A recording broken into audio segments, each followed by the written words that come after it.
Hey, what's up, y'all? I am back with another Q&A. I'm doing part 2 as you requested. All right, so we're going to jump right into things. I took about 6 or 7 of your questions that I couldn't answer last time because I didn't want the video to be long and drawn out. But in between my regular videos that I'll be posting, I'm going to try to drop a Q&A or like story time in between those because I told y'all I was going to stay consistent and I'm on it. I'm back on it or whatever. But we are gonna jump right into things. Let me pull up the questions so I'll have them for you. Okay, so it looks like the first question is someone asked me about blended family. They asked me, how is my blended family going, and do I get along with Red's baby moms, or you know, my past relationships with their baby moms. I would say this: blended family, like creating a good place for your kids and like a comfortable place for your kids is very important. With our blended family situation, we all get along because we understand, we're grown, we understand the importance of, you know, making sure that our kids are comfortable. So I'm not going to say like it's in every situation. It has always been easy breezy from the gate because, you know, it takes time for people to get to know, you know, the person that their kid is around or feel comfortable with their kids being around new people. These days, I mean, I get it because these days it's so scary. You know, people are weird and everybody, you know, run their household and do things differently. So I totally understand that. I'm a mom first. But I believe in creating that, you know, comfortable situation for your kids because it makes life easier for both parties involved. When Reginae was growing up, like her dad and I wasn't together, and, you know, he kind of had different relationships going on. So I had to, you know, tell him, like, I don't want my daughter around everybody that you date, but if you have a steady girlfriend, I want to meet her and know who my child is going to be around. I've always been that parent. So going into a relationship with my husband, like now he has other kids or whatever, like I just want their parents to feel comfortable as well or whatever. So yeah, of course I met, you know, all of Red's kids' mothers, and, you know, just to make sure everything is, you know, flows easy breezy, you know, and make sure the kids are comfortable, the parents are comfortable. And it really, it's a process, you know, because everybody have to, you know, be okay with it. But we make it work because we all are grown and we understand that at the end of the day, it's about the kids. And you have those situations where people don't always get that. You know, they kind of get in their feelings. Sometimes they're not over that person. So they tend to like take it out, you know, they put the kid in the middle of it. I don't want my baby around your new girl. I don't want my baby around your new man and all of this. But what they don't realize is they creating like issues, you know, with the kid, because now it's like a situation where the dad or something have to sneak the kid around, or the mom, you know, it just be a lot of little craziness going on. But I understand that you really do have to make sure both sides are comfortable because that's both of y'all kid, you know. It's just it could just get real messy if you don't handle that the right way. But my advice is to always keep the kid in mind, you know, make sure that the kid is comfortable, because when you do that, I don't want my kid around her, I don't want my kid around him, bull crap. It makes that person uncomfortable, the other person uncomfortable too, because it's like, okay, you don't want your kid around me, I don't want your kid around me. You know, it creates an issue that it shouldn't be. You like, the kid is a kid. Like, you want somebody that's gonna treat your kid right, you know, that you're, especially if it's a person that is grown enough to know, like, we come a package deal. Okay, when me and my daughters, we come a package deal. So if you accept me, you accept my kids, and that's just the way it is.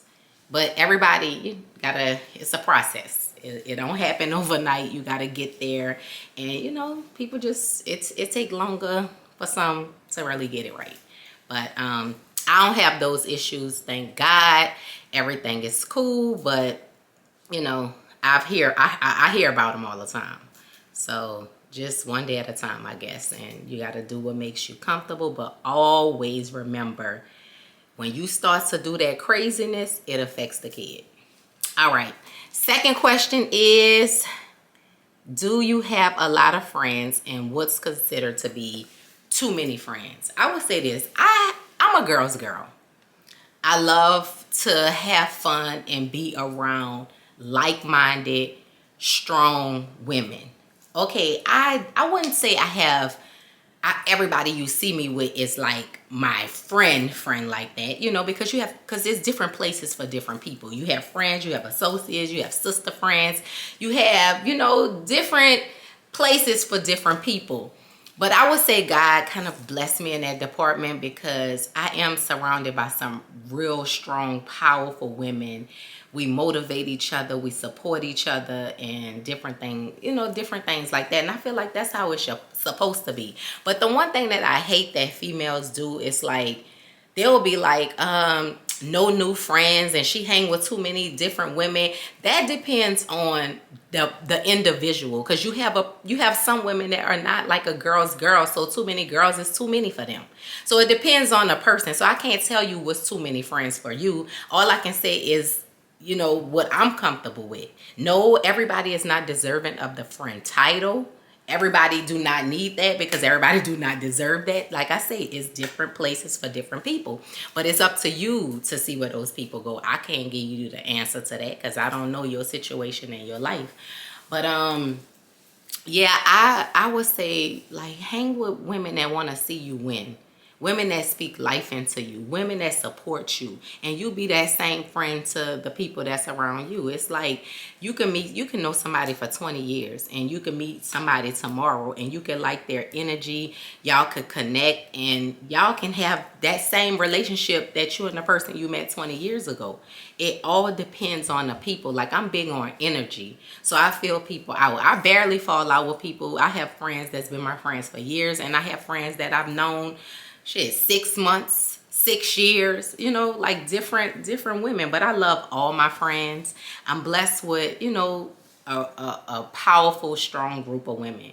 And I feel like everybody needs that. Like, a cool group of women that you could build with, you could talk to about different things. And it ain't always catty. I don't like to hang with a bunch of women that want to talk about each other.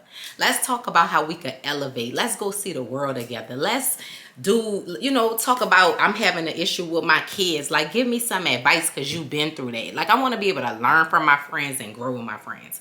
That's the point. Otherwise, I don't really need you around me if you're going to be pouring negativity, talking negative all the time. Everything is negative. Like, nah, I'm not with that. I need to surround myself with positive people, and you should do the same. Dream killers, get them out of there. Get them out of there. You don't need to be around no dream killers, killing every dream. You don't need to be around nobody telling your man, your business, and all that craziness. Thank God I have them kind of women around me. And you don't need that kind of company around you either. They always say that, well, when you get a bunch of women together, it's always a bunch of mess. No. When you get the right group of women together, the conversations it's totally different. When it's the wrong group of women, it's bullshit. When it's the right group of women, y'all can win together. And it's positivity. Believe that. Not all women are the same. All right, the third question is, do you enjoy cooking? Okay, y'all. That question. Well, I don't enjoy cooking. I really don't. I'll be lying if I say I enjoy cooking, but I cook here and there, but it's not one of my favorite things to do. I enjoy eating out. I enjoy when my mom comes over to cook. Although I feel like I need to start cooking more, and I want to learn to enjoy it, but it has never been my thing like that. Like, I'm just being completely honest with y'all. Cooking has never been my thing like that, although I'm a super neat freak. Like, I don't even like to be getting shit all over my kitchen and all that. It's bad. But I cook sometimes. And sometimes my mama cooks, sometimes my mother-in-law cook, and sometimes we eat out. But guess what? We gonna eat. So yes, I'm gonna do some videos with my mama, like, teaching me some new recipes, because I know my husband probably want like some new stuff. So yeah, we got that coming too, y'all. But no, I don't really enjoy it, but I do it because shit, it needs to be done, and we gotta eat. And sometimes you want a home cooked meal, your man want a home cooked meal, and I'm a wife and I gotta do it, but I don't love it. That part. Next question is, what motivated you to start your own business? So I would say what motivated me to start my own business, the very first time that I started doing my own thing was back in what, 2005. No. I started doing my own thing because I moved to Atlanta in 2004. Then Hurricane Katrina hit. And then after that, shortly after that, I met Tiny in 2005. We, started putting together like the whole show thing. So my very first job was producing Tiny and Toya with Tiny. That was my very, very, very first job. And from there, I started my boutique, Gar Boutique in New Orleans. I had Gar Boutique like 8 years. It was very successful boutique. I've always had a passion for fashion. Like I used to love, like, I used to shop all the time. I was like, I'm gonna start my own store. But as I got older, it wasn't really like my thing no more. And when my brothers passed, I closed it. But yeah, that was like my very first thing. But what made me start it was like just my love for fashion and stuff. And all the money I spent on clothes, I'm like, I might as well have my own boutique. But I got into that, and then what I really, really, really enjoyed doing was writing. So I got into writing books, and I wrote my very first book called Priceless Inspirations. And Priceless Inspirations became a New York Times best-selling book. And when I tell you that was like life-changing for me, because it was my first time like making my own money, creating a name for myself, people being able to identify with me as Toya and not, somebody's ex. So I was going on tours. I was doing like different colleges. Like it was like such a great moment, and it felt so good. And with that feeling, it made me want to do more and more and more. I started, that's when I started buying property, like doing a real estate thing, like, money that I can make without really, that kind of stuff, like, and just want to do the bonnets and write more books and like just make my own money, because I got that feeling of being an entrepreneur. But I also realized real quick that it ain't, it takes work. You have to, no matter what, like even for the most popular person, like, you get the people knowing about your business, but you still got to put it out there. You still got to push it. You still have to put in the work for it to grow. So, that kind of made me start my own, like just wanting to have my own, wanting to work for myself, wanting to invest my money like the right way. And I just started doing that. But yeah, entrepreneurship, I talked about that in the first one. But yeah, it's tough, but it's worth it. Some people become billionaires. Like, it's all about putting that work in and being consistent with your brand. Okay, the next question is, how did you deal with your grieving process? Oh, one day at a time. Prayer. I used to go and like talk to somebody. I prayed. I spent a lot of time. Like during that time, I had like my friends around, like people around pouring into me, helping me get through, just helping me get through it. But it's one of those things that it never goes away. It just get easier to deal with as time go on. Because, I still have little moments where I be thinking about, ooh, if Rudy was here, I wonder how things would be. If Josh was here, I wonder how. If my Aunt Weena was here, like all the people I lost in it, and I just get sad, Like some days it's like sad to where you don't even want to get out the bed. Like, I call my mom called me, she have her moments. So the grieving process is real, and it looks different for everybody, and it's okay. Like you have to allow yourself to go through it. You have to pray and you ask God for strength, and you keep going, because guess what? That's what they will want you to do. They won't want you to live in grief, like just live there and be sad and stress yourself out. So you got to find a way to, shake it off and put that into something else. Like put all of that pain and hurt, like pour it into something else. And just surround yourself around people that, that love on you and help you get through that process. Because it's really one of those day at a time processes. It does not happen overnight. So yeah, it was definitely a process for me. Somebody said, what are some of your favorite things to do? Some of my favorite things to do, I would say I love, like the older I get, I love to travel. I love to travel. I love to have family time. I love to be around good people, good energy, good vibes. Like, just, I don't know, I love peace. Like, I love peace more than anything in the world, you know? So whatever brings peace and happiness into my life, that's what I love to do. Like, if it consists of any drama and any bullshit, I don't want no parts. You know what I'm saying? And you know, family, you go through stuff. Like, you know, life is just not as peaceful all the time. You go through shit in life. But that's what I love to do. Whatever brings me peace. Okay? But traveling is up here. I love to travel with my husband. I love vacations. I love family time. And I love girl time. Yeah. Okay. Somebody said, I think I'm going to take like 2 more questions. Somebody said, I saw that you posted about fibroids. I have them too. What procedure did you do to get rid of them? Ooh, that's a whole nother day, okay?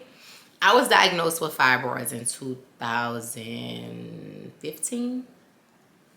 I didn't have the surgery up until 2017. And then I got pregnant with Rain in 2018. So I had the myomectomy procedure, and it was like, I went from being totally like tired all the time, bleeding a lot. It was like a whole lot that I went through, and I just couldn't wait to have a surgery or whatever. I had a lot of them too at the time. So I had the myomectomy in 2017, and after having it, I just felt like a new person. Like, I wasn't as tired. I wasn't bleeding as much. I know this might be a lot, but yeah, but I felt amazing after having that surgery. When I tell y'all, they came back. They came back, and I was pissed. Okay? But they came back, and my doctor wants me to get the surgery again because she want to know if I want to have more kids, and you know, me and my husband is talking about it. I don't want to go through that process again, but you know, yeah, that's another day. But yeah, they're back. But I had the myomectomy. They come back with the myomectomy. Then they give you the other option, like the hysterectomy, which means you can't have kids anymore. Who want to do that? I mean, it's people out here that gotta do it, and some people that want to do it, but I'm too young for that. I don't want that. But yeah, that's that. But yeah, they did come back, y'all. So that's that. Okay, the last and final question is, ooh, y'all be coming with the questions, baby. Be asking all the tea.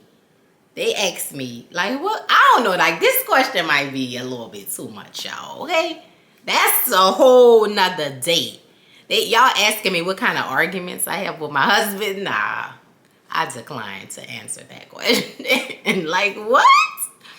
Yeah, I mean, shit. What kind of, yeah. We human. We you know what I'm saying? What kind you have with your man? Anyway, all right. So I'm not gonna answer that question, but it was like quite a few more questions in here. I went through your thing and I pulled some out. I was trying to see what else I see in here that I can answer. Boy, y'all be asking some stuff.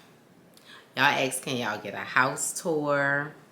Well, I'll show you guys. I'll do a video showing you some things I did in my basement. But like these days, it's scary to just walk through your house and show your whole house because like too much be going on. But I'm going to show y'all little pieces of stuff that I do to my house or whatever, because I love to decorate like and change stuff and remodel home renovations and stuff like that. So I'm going to record a video and I'm going to show y'all like some stuff that I probably purchased from Amazon, like stuff that you could do yourself at home, you know, to just upgrade your space. How about that? That's fair? So yeah, I'll come back with that. But anyway, I feel like I just been talking for a minute. I wanted to give y'all a part 2. I hope my my answers was able to help you. I really enjoy, I could talk. Like I don't mind, like, giving advice and talking and being real and stuff like that. So I'll keep the Q&A coming. You keep the questions coming. I'll, in between videos, do the Q&A and keep that thing going, y'all. But make sure you like, comment, and subscribe to my video, because I told y'all I was going to stay consistent and keep them coming. So, peace. I'll see y'all on the next one. Thank ya.